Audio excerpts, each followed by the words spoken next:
I think it was in Michael Pollan's book where somebody had said the idea of if I were to go inside your body and look out through your perception, it would feel like a psychedelic experience. It's so different from my reality that's built up over my 40 years of living and my experiences and my knowledge and things that I understand or don't understand about the world.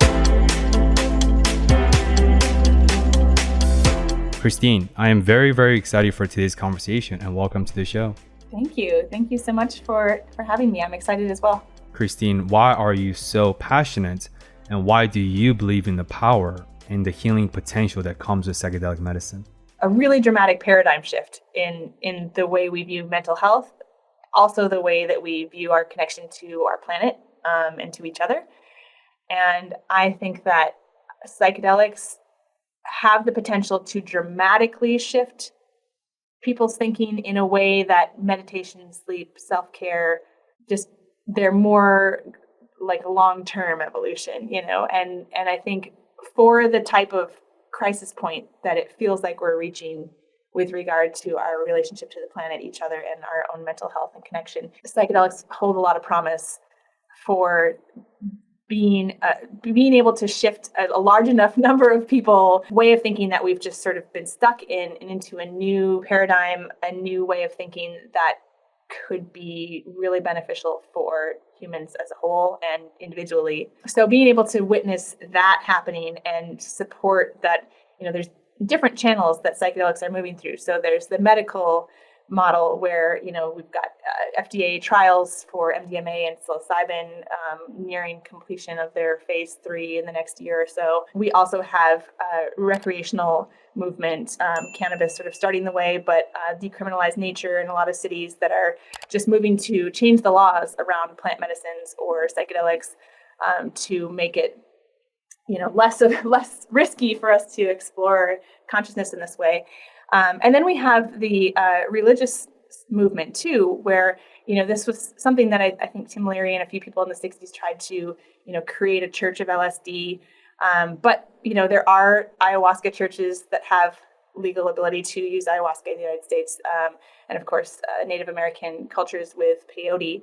And at one of the recent conferences, I think it was Horizons in New York, they were talking about this Supreme Court that we have is very religiously focused, and that could actually be a really interesting case for building a religion around psychedelic use, because based on the precedent this court is setting, if that gets to the level of the Supreme Court, they've pretty much set this precedent that they would have to honor that type of religious freedom, right? So sort of the silver lining of the court stuff we're dealing with right now is that potentially there's this third way that psychedelics are infiltrating our culture, could be through sort of a religious exemption idea. And I think for people that are really into psychedelics, they do hold kind of a religious status because they do create this direct connection to a sense of the divine or a unitary consciousness. And they, are a sacrament to a lot of people. They're taken with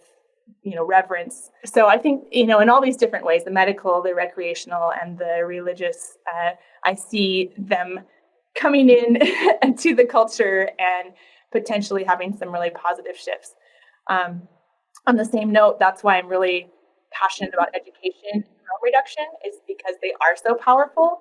What we saw happen in the 60s, where it was sort of unleashed without a lot of knowledge or education, I don't think we can put the lid back on the box. I think psychedelics are coming into the culture in a major way again. And so for my role in that, I see just wanting to educate, wanting to give people resources for how they work, how they can be optimally used, how to avoid some of the fear and paranoia and negative things that might come out of using these really powerful substances or being around them in our culture. So let's go down to psychedelic realm, but through the lens of transpersonal psychology, Christine. As we both know, there's still a lot of muddy waters and unknown in psychedelics, but what we do know is the mechanism for it work. We don't know what causes this mechanism or this catalyzing experience, so to speak. We don't know what causes it, but we know as long as there is a catalyzing experience, the magic happens. And I think transpersonal state contributes to this mechanism, this healing mechanism that psychedelic works through us. And I know one of your subjects and expertise in transpersonal psychology, and you teach a couple courses as well. So A, can you define what transpersonal psychology is? And B, what is this alternative level of state that so many people crave and are looking for in this experience? Yeah, great. So transpersonal psychology, to break down the word transpersonal, trans means like a bridge across or beyond, and then personal is the self or ego. So it's in one sense, it's experiences that go beyond our normal sense of default self and ego experience. So that's why meditation can be a transpersonal experience, because we're out of our daily like da da da da da da, and we're just going to a different place beyond. We're shifting into something new. And then also as a bridge, because the transpersonal state can also be really connecting, and we're connecting, like I said before, to ourselves, to our bodies, but also to communities. It can be really like community building to have these types of experiences. Indigenous cultures have done that for thousands of years. And also connecting to nature, to animals, to the planet, to plants. So it encompasses a lot of different types of experiences that are just beyond our normal sense of everyday default mode.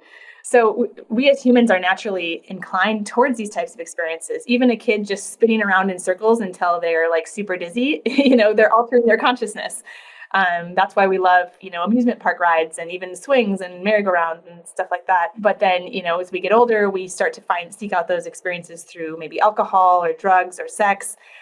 But we all are sort of drawn towards shifting our consciousness in different ways. It's fun. It can, shake us up from our feelings of being stuck. It can create joy in our life. And I think, we're drawn towards that. Abraham Maslow, famous psychologist, was instrumental in helping start the transpersonal movement, which grew out of the human potential movement. So he was big in that. And he, of course, has the pyramid, the hierarchy of needs, with self-actualization was what it was at the top. And that's what's usually taught in psychology classes. But towards the end of his life, he actually added beyond self-actualization, self-transcendence on the top of the pyramid.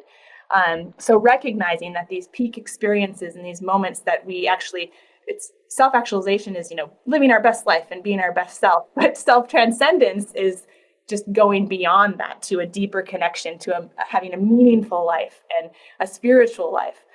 So in the transpersonal class, we talk about, the normal focus of psychology is this, we say biopsychosocial approach.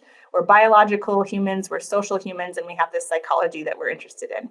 But with transpersonal, we're moving towards a biopsychosocial spiritual approach, understanding that a lot of our mental health issues are a lack of connection.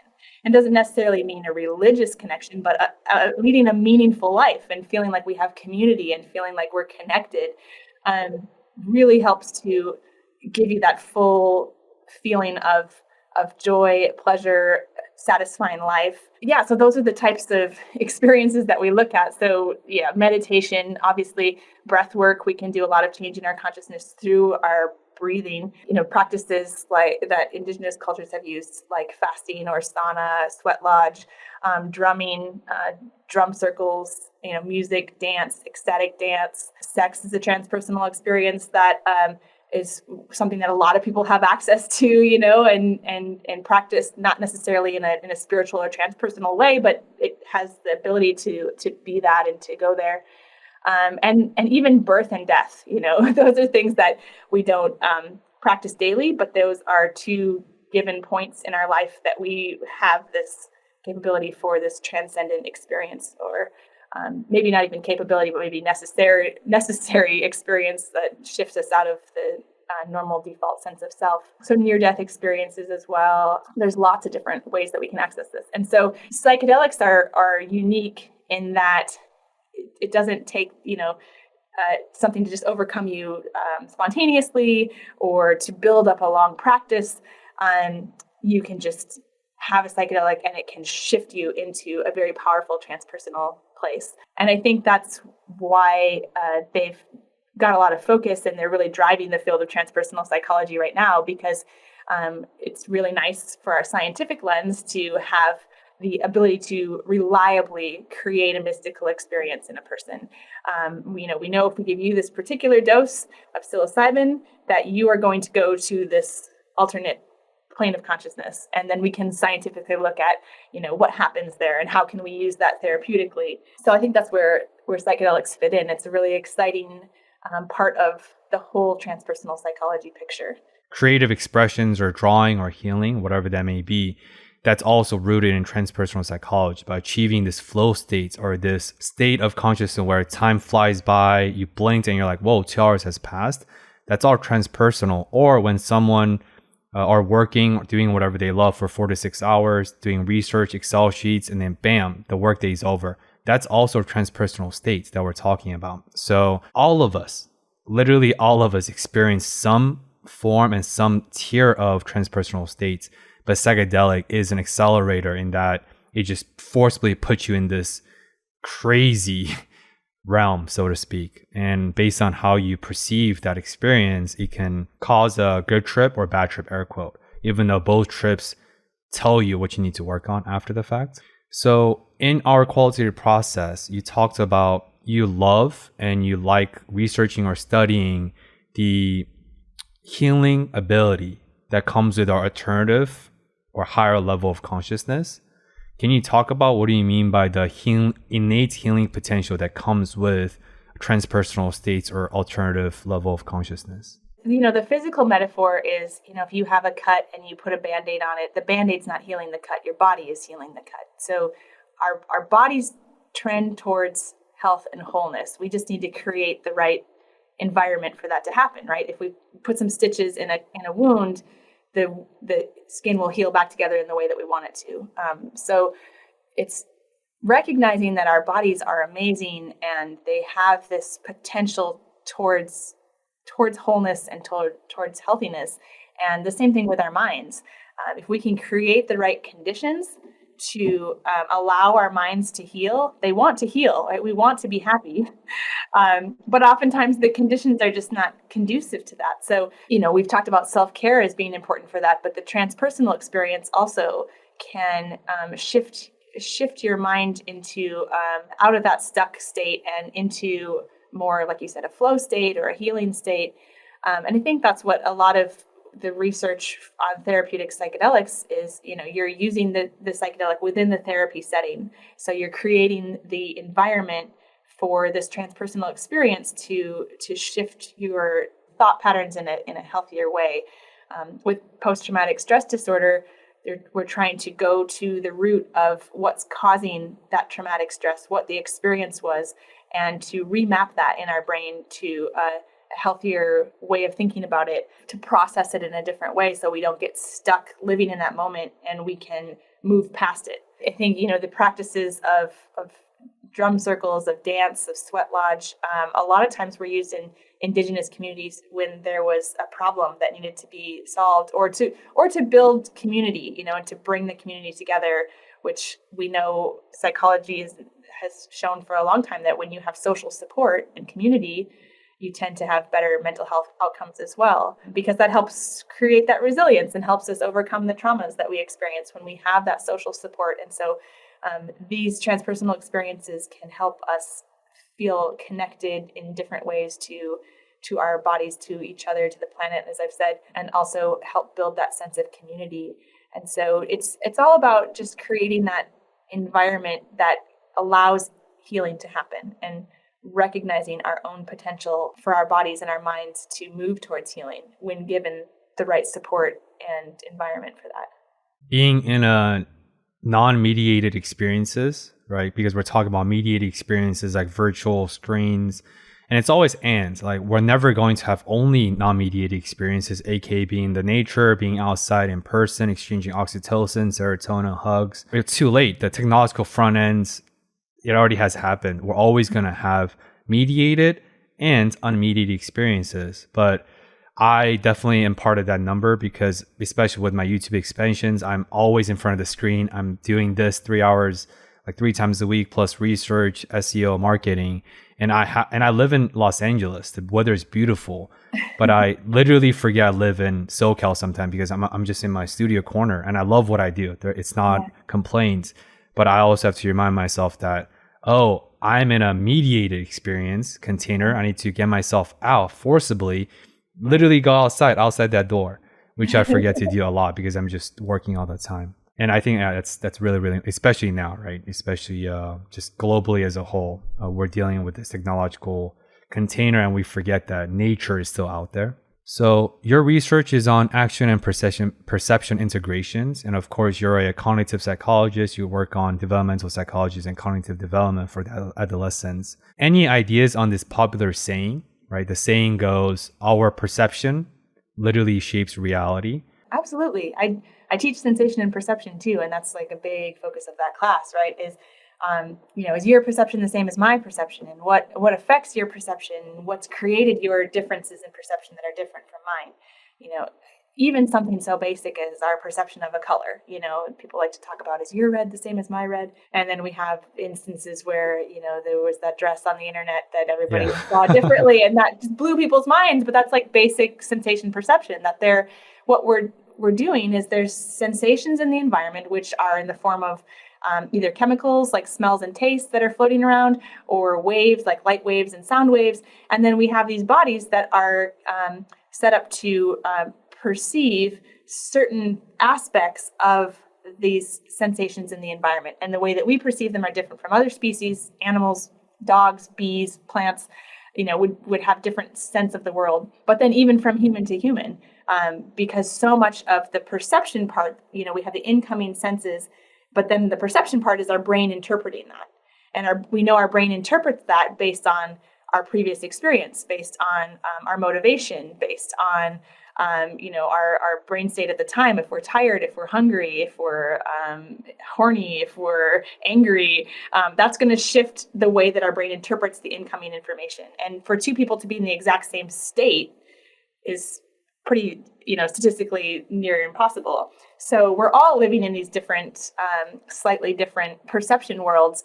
I think it was in Michael Pollan's book where somebody had said the idea of, if I were to go inside your body and look out through your perception, it would feel like a psychedelic experience. It's so different from my reality that's built up over my 40 years of living, and my experiences and my knowledge and things that I understand or don't understand about the world. And so when we're sensing something coming in from the world, we are sensing it through our lens of perception. And so then there's the idea, well, how much conscious control do we have over that, right? A lot of that's unconscious.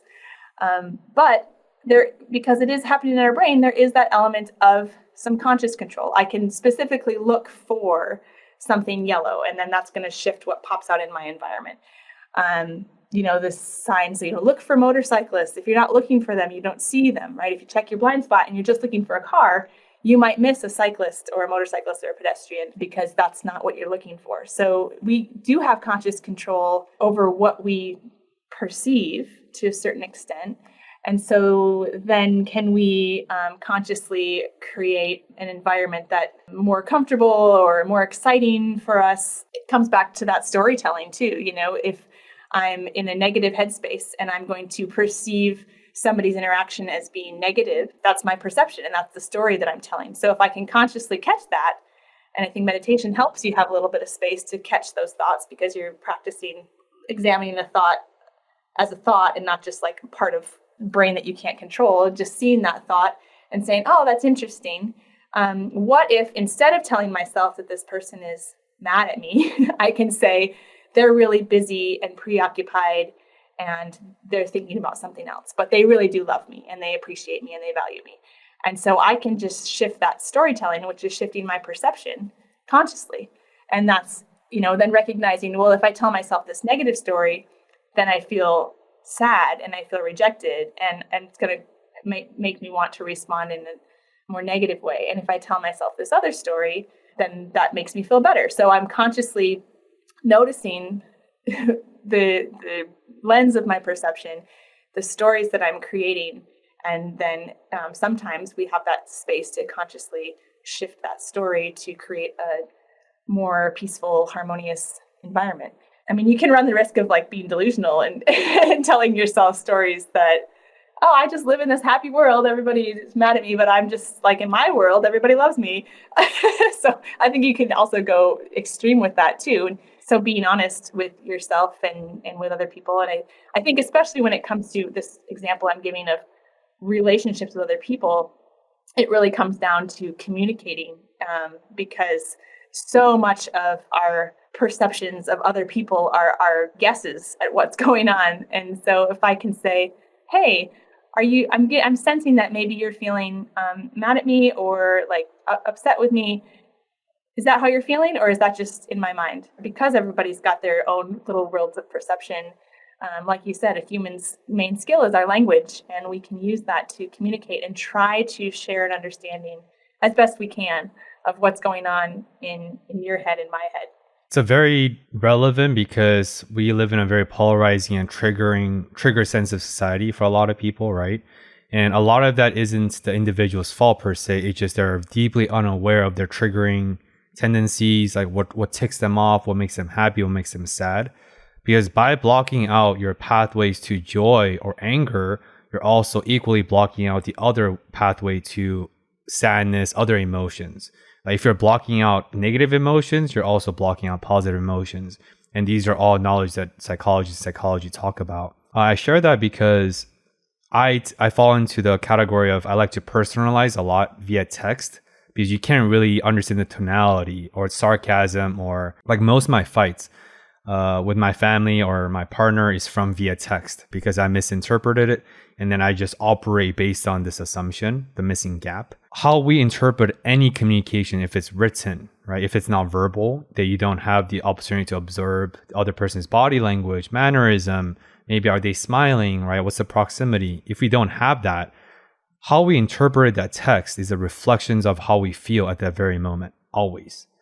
And it's a projections of how we feel rather than the projections from the other person. But you won't be able to realize this if you don't have this metacognitive ability to check yourself in real time.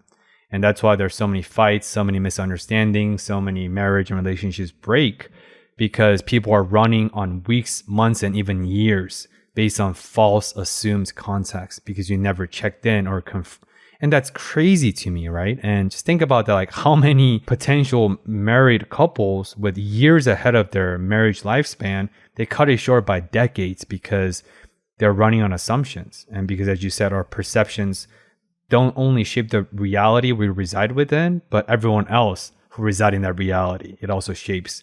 Yeah. And our relationships. Yeah. Yeah, it's pretty crazy. But yeah, so I want to talk a little bit more about the in terms of like normacy biases, right? That's a topic, of course, that you know very much about, and that's sort of the topic you talked about. When you spot a yellow, you see nothing but yellow. When you buy a Prius or a certain car, you see that cars everywhere, every corner.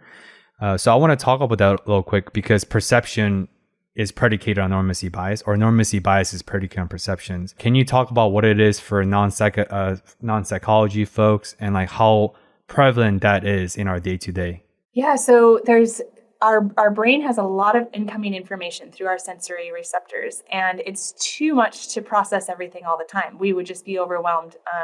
I think, that's part of what babies' brains are doing is they've got all this sensory information and they have to sort out like what's relevant and what can be ignored. By the time we're an adult, we are very adept at focusing on the things that are relevant and for our goals and ignoring a lot of the rest of that. And so you notice that, like you said, that great example of you are, looking for a new car, you buy a new car, you're thinking about that particular one, then all of a sudden they're popping out everywhere, and they were always there. They were always around you, but you weren't noticing them because that wasn't your focus. And so, like I said, a lot of that's unconsciously created and is driven by deeper goals and motivations than we may have, direct access to understanding. But then some of it we can consciously look for and motivate depending on just shifting our goals. There's, I don't know if this comes from Buddhism, but there's this phrase, whatever your attention is on will grow. So thinking about that in lots of aspects of life, if I'm focused on something, there's going to become more of that in my life. So am I focused on something negative, like a fight or negative interactions? Or am I trying to focus on more positive things that I want to have growing in my life? So I think that can come down to just basic sort of sensation and perception too, right? Because it's not necessarily that it is growing, but you're taking in more of it because you're telling your brain like that's important. And some of that, like I said, we don't totally have control over what things our brain is going to focus on. But to tie that back into psychedelics, Aldous Huxley's Doors of Perception, he noticed that our normal perception is this little trickle of information, right? Because we're focused on our goals, so we're taking in specific things. And part of what psychedelics does in the brain is, to Aldous Huxley's metaphor, throw open the doors of perception. And so we are getting, and he got that from Henry Thoreau, right? So it wasn't, he's using that same metaphor. So that we are all of a sudden are noticing things that are in our environment that we would have just breezed past and not acknowledged because our brain wasn't focused on that. So suddenly I'm looking at the wood grain in my bookshelf and noticing how it's rippling like water. And why did I never see that before?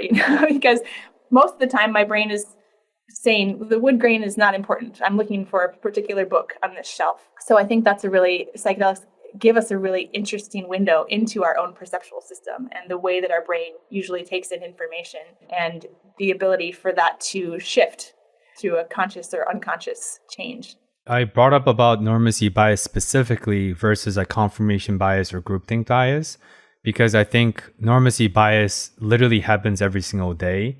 And it also ties into the concept of a hedonistic treadmill, right? Like our internal baseline level of satisfaction always increases when you buy a new shiny car, buy a new house, promotion, new partner, but then it always goes back to the default level.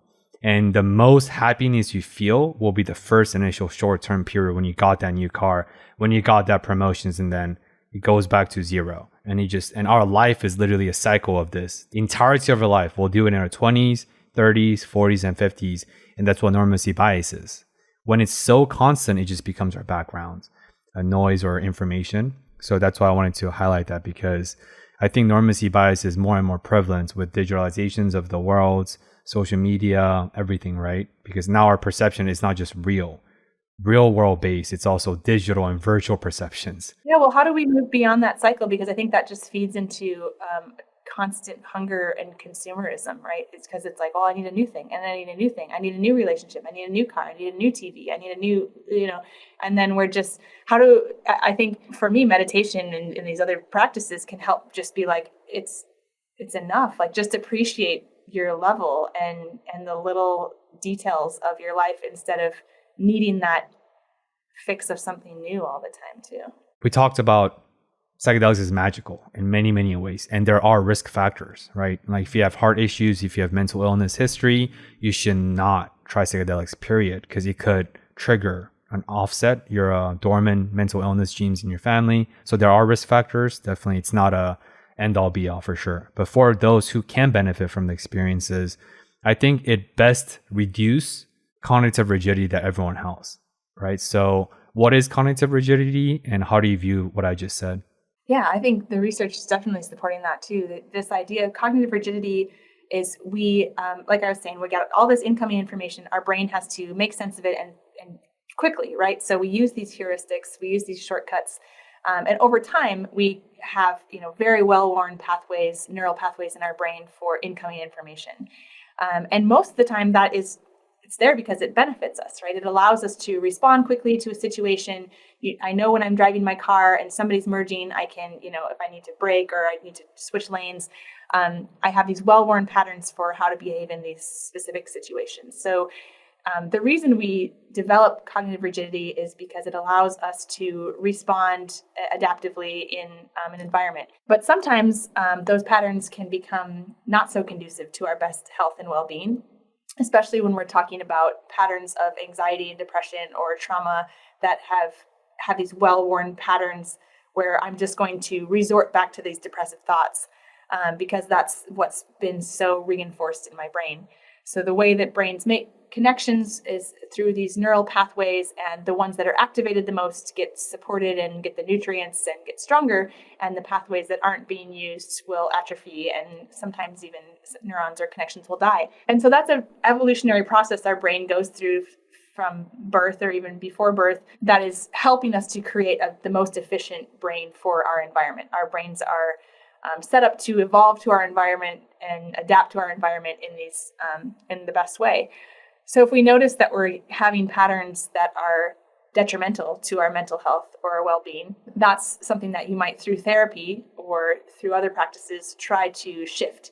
And that can be really difficult because the metaphor of, a sledding hill with well-worn paths, and you try to take a different path, but it's going to kind of pull you into that same path. Or thinking about streams and rivers that, the water is going to follow the well-worn path, and it's very hard to divert from that path. So that's one of the nice things that they've been finding in the research with psychedelics, is that it's allowing more pathways to form. It's sort of flattening the field, fresh blanket of snow, and you can see what it would feel like to try a different pathway. And that's not necessarily going to stick once you're out of that experience. That's where the integration comes in, and saying, all right, well, I felt this new pathway and this new way of thinking. Now, what can I do to really integrate that into my daily experience so that I can build up that pathway rather than this other one that was creating more mental distress? So yeah, the way that we can think more openly, think more creatively, our brains are operating in a way where it's outside of that normal range of consciousness. And that can happen with psychedelics. It can also happen with some of these other transpersonal experiences because we're beyond this normal default mode. And then, doing the work afterwards to integrate that experience can create some lasting, meaningful change in the way that we think and see the world. Humans are the mammals with the largest brain. So we have some very powerful brains, but we're humans. We're not just monkeys, right? So we do have awareness. We do have the power of choice to reset and rewrite some of these neural pathways, because you can create a new path. So just to try to connect and humanize that we all are doing our best, and our brains are all trying to protect us and make us feel happy and safe. And that comes out in different ways for different people, especially very prevalent with the political world right now and the pandemic. There's the idea that education is liberation. I also, whether it's psychoeducation or just education, I believe education is the ultimate form of liberation. So I want to connect that dot as we're coming towards the end of the episode with your other deep passion of harm reductions and appropriate and honest drug education. So feel free to connect the two dots, but why do you think education is the ultimate liberation that we need? Yeah, I think education is really important. I mean, I've dedicated my life to that, being a professor for psychology, especially understanding the ways that our mind works and a lot of the things that we've touched on today. What things do you have conscious control over? How can you shift, make micro shifts in your thought patterns or your behaviors that lead to bigger changes, more lasting changes, more meaningful changes overall? These little changes built up over time, things like meditation practice, or even just sort of being aware of your thought patterns and what you're focused on over time can lead to, monumental outcomes. So I think just knowing that and gives you the power to explore that more and play with that more and shift that within yourself. And then when it comes to psychedelics and drugs in general, I think there's a lot of unknown, there's a lot of misinformation, there's a lot of propaganda, there's a lot of fear. And as we've been talking about, coming to this so-called psychedelic renaissance, or just a refocus within our culture and society on the healing and magical potentials of these substances, there's a tendency to get really overzealous about that. And like you say, it's a cure-all for everything. Everybody should take it. We should put it in the water. Everybody needs to get on this experience. And I think that's going too far, right? As you've already mentioned, there's actual health concerns for some people, especially for schizophrenic tendencies or genetic factors. It can be overwhelming and triggering for that. So there's some real precautions there for us to incorporate these into our culture safely. But beyond just the medical concerns, understanding how they work to the sense of how powerful they are, what sort of things influence your experience, can help us to have more meaningful, more satisfying growth experiences rather than, really scary, traumatic growth experiences, because they can cause trauma too, especially if you're unprepared or in an environment where you're not safe. Hoping to work with Zendo at some point, which is the harm reduction wing of MAPS, and they go to festivals and help people who are on psychedelics having a difficult experience. Because recognizing that, like with meditation, stuff can come to the surface with psychedelics in a very similar way. Things that you've been pushing down or not focused on, or trying to ignore, can sometimes come to the surface. So if that happens when you're on a psychedelic substance at a festival, usually, you're going to have a pretty horrible time. And a couple outcomes might be you go to a med tent and get sedated, or you get arrested, get involved with the authorities. And to have those types of experiences while on psychedelics can definitely be traumatizing. So what Zendo and other harm reduction groups try to do at these festival experiences is give an alternative to the med tent where people can come in, have some water, have a blanket, have a safe space to process whatever it is that's coming up, with people who are going to hold space for that. So we're not therapists, we're not trying to guide them, we're trying to sit with them and create a safe space to help them travel through the experience, not bring them down out of the experience, but just to allow the process to unfold in a safe container. Arming everyday people with that kind of information for understanding how these substances work and how we can best support each other through communities of peer support, whether that's at a festival or just in your hometown or with your group of friends, recognizing their power and our ability to hold space and trip sit and protect each other through those powerful experiences, and to combat all the propaganda and fear and misinformation that's out there as well when it comes to drugs in a wider sense. Even talking about beyond psychedelics, we, as you said, we have a really polarized society, and one thing we're really polarized on is this kind of good drug, bad drug dichotomy, and this idea that it's the substance that creates the problem, not the interaction between the person and the environment and the substance. And so understanding sort of the real drug education that I try to talk about in the class, although we mostly focus on psychedelics, opening up to ideas of everything can be used in sort of an abusive or a toxic way or a more healthy way. And we can talk about that with drugs. You could talk about that with caffeine or with sugar or with sex or with social media, And so just looking at all of the relationships that we have and what are all the things that go into those relationships, and not trying to demonize the social media or the drug, but look at how, the environment is conducive to having a healthy relationship with that, or a more chaotic or unhealthy relationship. So I think for me, educating about the way the brain works, the mind, sensation and perception, our body embodiment and interaction, and then also understanding how that all connects with different substances that we put in our bodies to change our consciousness in different ways, and arming people with the knowledge and the education to best harness the tools that they have to have more joyful, satisfying, meaningful lives. I'm going to ask you about your recent experimentations and your current journey with polyamory, right? Having multiple partners. I share that because I'm wondering that you are an endurance athlete. You have 26 full marathons under your belt. And you talked about you're going through this conscious shift currently or recently, going away from monogamy to having multiple partners because you subscribe to this belief that love isn't scarce and should be shared authentically. As I shared before we hopped in the recording today, that I know quite a few people who are also high level, high caliber, and they are very spiritually heightened, and they also subscribe of this oneness of love. However, none of them were able to successfully complete their journey of being polyamorous for different reasons, but a big collective reason, at least from my understanding, is ego and jealous, and this idea that sharing someone that you love wholeheartedly with someone else, even if they're deeply aware of the role of ego in these situations. So to you, Christine, my question is, whether psychedelic played a role or not, from your previous years of experience, I'm not sure, but is this decisions and your current adventure and explorations into the polyamorous realm, how much of that is related to shift of consciousness that we've been talking about throughout this episode?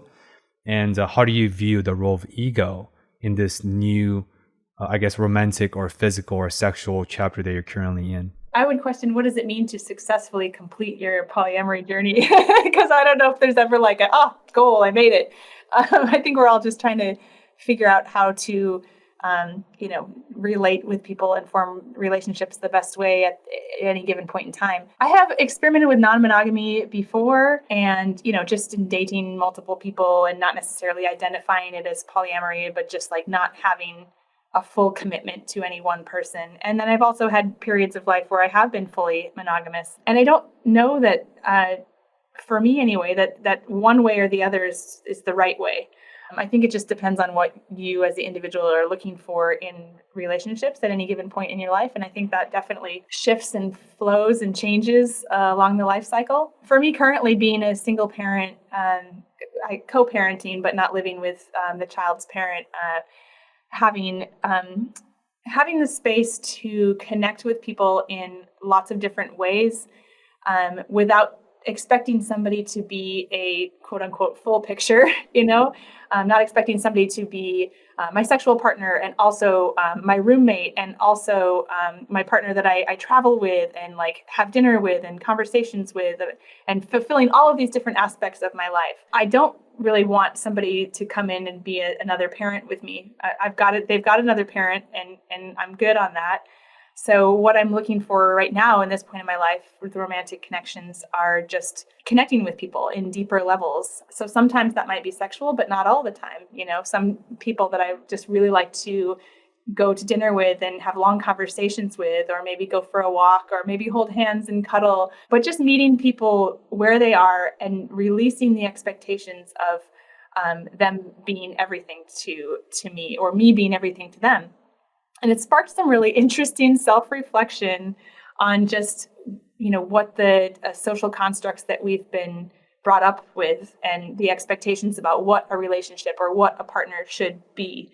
And I think that's where a lot of that ego comes in, is that we've been told that, if my partner who I love and who I maybe have a sexual relationship, if they also love somebody else and have a sexual relationship with somebody else, well, does that threaten my security? Does that threaten our connection? It doesn't necessarily, but there's so much social programming that says it does. So to come to your question, I think what psychedelic and transpersonal psychedelic thinking has done is to made me question social constructs. And instead of just saying, well, that's the way it is, or I feel this way because this construct of, finite love or scarcity, or can I look at that deeper? Can I deconstruct that? And I don't have all the answers. It's a journey of self-discovery. But the things that I really love about it is that it's helping me to fortify my own self-love, because I think for me to be successful in this type of fluid connection with people, I have to recognize that I am enough within myself and that I'm not looking for another person to make me feel whole or valued. And then also just the ability to connect with somebody on whatever level we connect, and to connect deeply on that level, but then not expect a connection on all other levels. Sometimes when people get into relationships, you try to become what you think the other person wants in a partner. So you might change yourself in some ways, and they might be small or they might be big, and they might be positive changes or they might be less positive. But you're trying to fit yourself into what you are perceiving the other person is wanting, right? So there's a lot of assumption there. And in this type of relating, it feels more authentic because I'm not trying to change myself to fit them as much. And I recognize that, when my partner goes and spends time with someone else and then comes back to me, it just fortifies this sense of like, oh, they really do enjoy my company. They're not here because I'm their only option or we've like locked this down in a monogamous way. They're here because they want to spend time with me, and they have other options and they have other partners, but we're choosing to come together in this moment.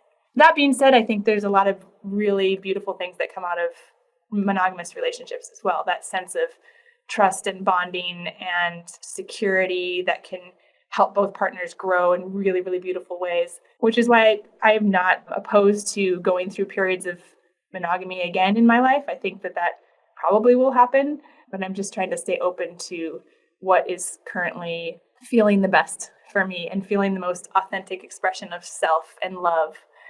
And I've really appreciated the self and societal exploration that this has sparked in my thinking. I've heard about a lot of the rationales and reasons behind my friends' approach. because I find this very fascinating, and I've been upholding my Christian faith more openly on the show recently. So I might get casted by stones by having this conversation. But of course, that's a joke. But what I want to do highlight is I sense a huge thread of detachment, detaching from your expectations, detaching from the instilled societal beliefs or norms or constructs that you talked about. What I mean by that is detach yourself from what your partner wants you to be, because we exhibit behaviors and we say things that we think they want us to say. That's what you're talking about, and that's the detachment you're speaking from. And you can also apply that in a monogamous relationship, so that we are individually wholesome and another partner is also individually wholesome, and now you're just adding a wholesome onto another level of wholesomeness, because like all of us are broken. I just read a book called The Loveology. It's written by a Christian philosopher and pastor. And he talks about the fallacy that when you, under the union of monogamous marriage, let's say, right, for a lot of believers and Christians, they expect life and their quality of life gets magically better because now they're full. And he's like, no, everyone's broken. Everyone's broken, whether you're Christians or not, right? Everyone is truly broken in many levels, spiritually or physically or emotionally. So when two broken people come together, that's double the brokenness. Of course, life's going to get tough. Of course, relationship has ups and downs. It's double the brokenness that we talked about, or the author talked about. And I sense that from your story as well, is you're making the decisions to come to that space with this person who has other options. And that's a commitment, right? And of course, for myself and other monogamous people, we view commitment as we're picking you above 7 billion other people. And that's a decision. And they're all decisions and they're all commitment. They just look different. I mean, with that being said, I do have to ask another question before we close the episode, is that, like, how do you think about the opportunity cost then? Because like, if you truly want to be under the presence, the wholesome presence of another human being that you choose to be your partner, concurrently with other partners, like, I always think about opportunity cost. If I spend time with you now, I'm not walking outside or I'm not doing X, Y, and Z.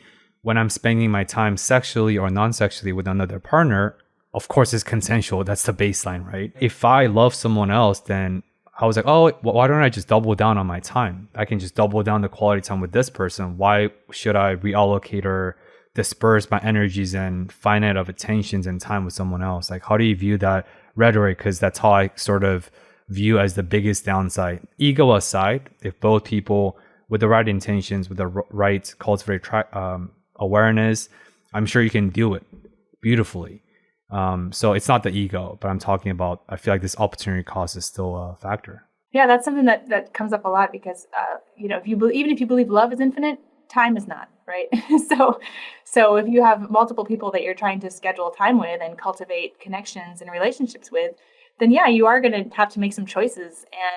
And sometimes that can cut into your amount of time to get to spend with somebody that you care about, or your amount of time for yourself and your self-care that we've been going on about how important that is. So that is always part of the consideration in this type of thing. And I think even with any type of relationship, monogamous or not, like, you are choosing, how much time you're spending with your partner versus your friends versus your work versus your sleep versus yourself. So I think that plays in a very similar way for me. And I think this is, again, probably true for all relationships. Communication is really important. So, recently I felt like one of my partners was spending more time with another partner than me. And I was feeling, like I wanted more of their time. Instead of just getting in my head and feeling sad about it, reaching out and saying, hey, this is how I'm feeling. And then that person validates, says, oh, I miss you too. And then I feel like that satisfaction of we just have communicated that, and we understand, like, we're both really busy right now, but we still care and there's still that connection. So it's really forces a lot of communication, and sometimes really uncomfortable communication too, especially if you're talking about, being open sexually with multiple partners. Like, you really need to be communicative about, what types of protection, what types of risks, what types of other situations are going on that you're introducing into your ecosystem. So it's definitely been a lesson in becoming more comfortable in having sometimes really serious conversations about that sort of thing with people. But that's the other thing I like about it too, is it's a challenge to really say what I'm feeling and really ask for what I want and be really authentic with how I'm relating to people. I think, talking about cost benefit, the ability to feel comfortable expressing connection, romance, attraction with different people that I encounter and not feeling like I'm betraying somebody by that, So I had a friend come visit who I've known for a long time, and we were able to cuddle and spend time together. And I knew that, my other partner's not going to be mad at me for that, or it wasn't a betrayal. It was just, we were feeling connected in the moment. And so we were able to connect in that way. And that's been the real benefit. Speaking of the kind of cost benefit analysis of relationships, for me is not feeling limited in how I can express love with the different people that I care about in my life. And that being said, I fully support monogamy. I think that's a really beautiful thing too. And I feel like there have been times in my life where that has definitely been the most wholesome, healthy thing for me at that time. So it's an ebb and flow. Yeah, I really love these esoteric stuff. And I feel like having someone like you, right, who's a professor, who's a cognitive psychologist, who's very grounded, but also who share these spiritual, esoteric, air quote, hippie side. But you're not a hippie because I view hippies as the people who their planes took off to the ethers, but the plane departed, but it never landed because they only focus on the being aspect, but they forgot the human, because that's a meat suit. We still need the meat suit because they're amazing people. Every hippies I know, they're so profoundly loving. They really are. I love them, but they're definitely floating in the ethers. So I feel like having someone like you, a grounded hippie. That's what I am then. yeah, grounded hippie. Me and my partner, we aspire to be part-time hippies, not full-time, but part-time. Okay. But yeah, that's why I feel like storytelling is important, because finding people like you representing all these different, seemingly diverging, but intersectionally fitting contexts and identities, I think give picture that life is not linear. And there are so many things we can do with this given time. And it depends on your intentions and what you want to do with that lifespan. From my research, it appears that you're a social media dark, Christine, but this is where I roll out the red carpet for you. I will, of course, include your email and your faculty website and the microdose article in the episode links. But where else can people connect with you? Maybe to ask you more about the meditation pilot study that you started, or any other more esoteric nature of your side. They're like, oh, wow, this is the first time I've heard a professor openly talking about being polyamorous. Maybe they have some curiosities about that, or about your bread and butter psychedelics, psychedelic science, anything in between. Where can people connect with you further if they want? Cool. Yeah, I am pretty much Stone Age when it comes to a lot of the social media. I have a Facebook account and I am active on that, although my Facebook name is my alias Christine Julia Mooncat. I go by Mooncat about as often as I go by Christine, and there are a lot of people in my communities who know me in real life who just call me Mooncat. So yeah, Christine Julia Mooncat on Facebook. You can come find me there and follow my running and fire spinning and psychedelic journey. But I don't have Instagram or LinkedIn or any of that other stuff yet. So email is the other best way at my Missouri Western, which is cziemer@missouriwestern.edu. I'm definitely looking to have more interesting conversations about any of these topics. I'm also specifically creating a list of other people teaching psychedelics classes because since the microdose article came out, I have been contacted by a handful of other professors around the country and around the world who are either teaching these types of classes or are interested in it. So I am hoping to organize at least a Zoom meetup, but hopefully some in-person conference meetups between psychedelic educators at psychedelic conferences coming up in the next this fall and next summer. So if you are in that category or know somebody, send them my way. Tell them to email me, because I'd love to start building, again, another community, but a network of people who are on the same path, so we can learn from each other and help each other and support each other. Amazing. You can maybe also show those professors about the fire spinning or the art of flow, maybe offline or off the side. But yeah, it's really cool because obviously the most frontiers in educations like Stanford, Berkeley, all these schools already have psychedelic curriculum set up. And another really exciting thing I'm looking forward is medical school as an entire system in America are going to introduce psychedelic as part of the medical trainings, especially for psychiatry. Because as we said, evidence is already been established. Psychedelic is evidence-based. It is the most efficacious healing substance that we have, period. But of course, there are red tapes and there are risk warning labels. But people can definitely do more research, because the whole ethos about this show is that you can discover more about what you were intrigued by from these conversations. Like the therapy, this isn't the discover more space. This is just the conversations, but the work, the integration has to be done within and by the individual afterwards, which is my hope for the listeners. I definitely learned a lot about you, and I'm very excited about the changing of the psychedelic landscape in America. And for all the psychedelic educators like myself, because I'm also going to be a clinician educator down the road as well, and I also would love to contribute my effort. But for you and all the other people, what would you say your greatest hope? And do you have any departing messages for the listeners to conclude this episode? My greatest hope for all humans to find peace and joy, for mass mental health and harmony with the planet, and harmony with each other. That's my greatest hope.